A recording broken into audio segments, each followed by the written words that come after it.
there? I don't know. I tell you, if you were to go to a bar, I'd probably go to the Guinness factory, to learn about that. That's the Guinness brewery is in Dublin city centre, so that's a good place to go and visit. Me personally, I like Grafton Street. I like around the whole area. It's a really nice. Yeah. Okay. Yeah.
Full police copper outfit.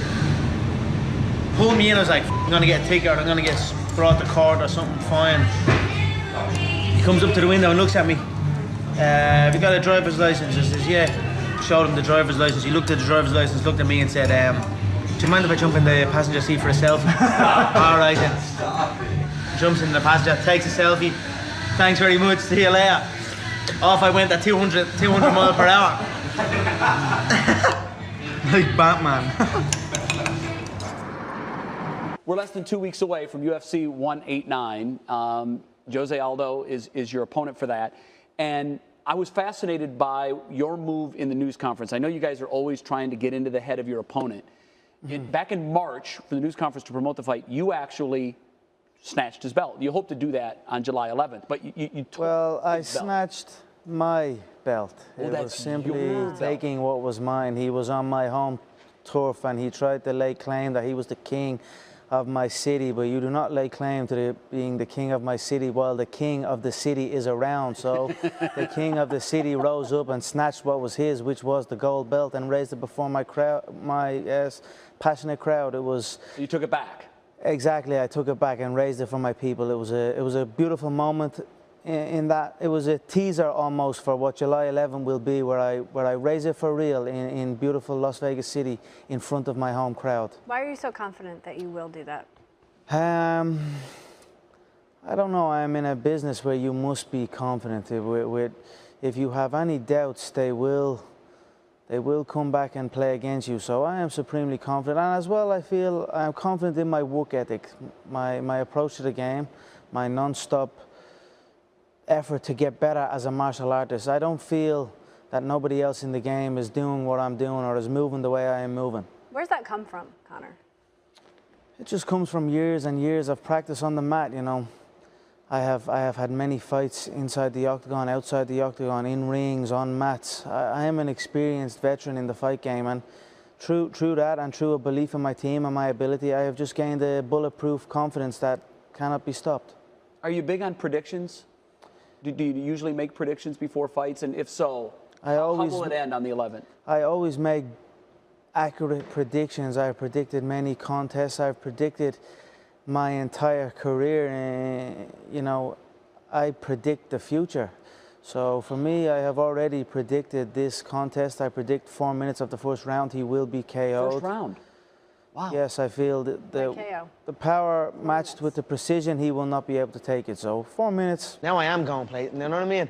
Like when I was in LA and when I was in Vegas, and we were planning on coming back and saying, right, this is going to be insane coming back. I need to figure out how I'm going to come back. And then I'm thinking, oh, it's going to be too heavy. I can't come in here and train fight camp, and it's just going to be too like I'm in a fishbowl or something. Then I came back and I was like, I love this place. This is my home. When I walk into the gym, there's a lot of kids, a lot of things I have to sign, and people ask me to sign, take pictures. But that's okay. I help build that gym. I help build that place to what it is. that is my home. I feel comfortable in there no matter what.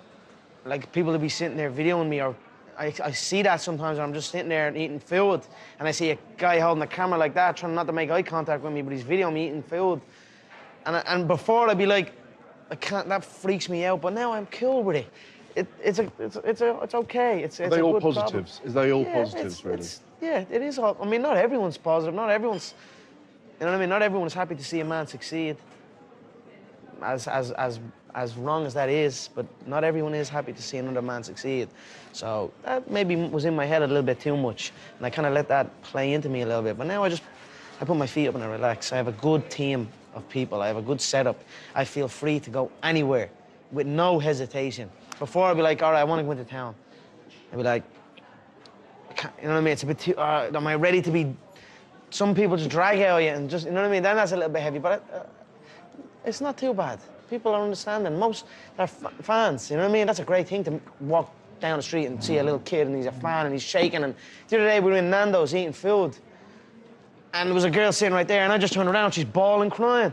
Like literally in tears, crying. Like I was something from One Direction or something.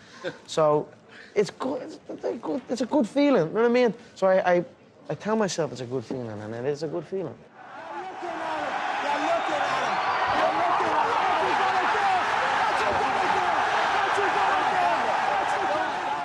Jose Aldo, do you have any feeling that he may not turn up on the night? Don't think he'll be there. I just don't think he'll be there. He didn't show up the last time. We'll see. Have you just got a hunch, a feeling that he just doesn't want to face you? Yeah. Is it based on history? He's pulled out of 5. History, eye contact, words, mind frame.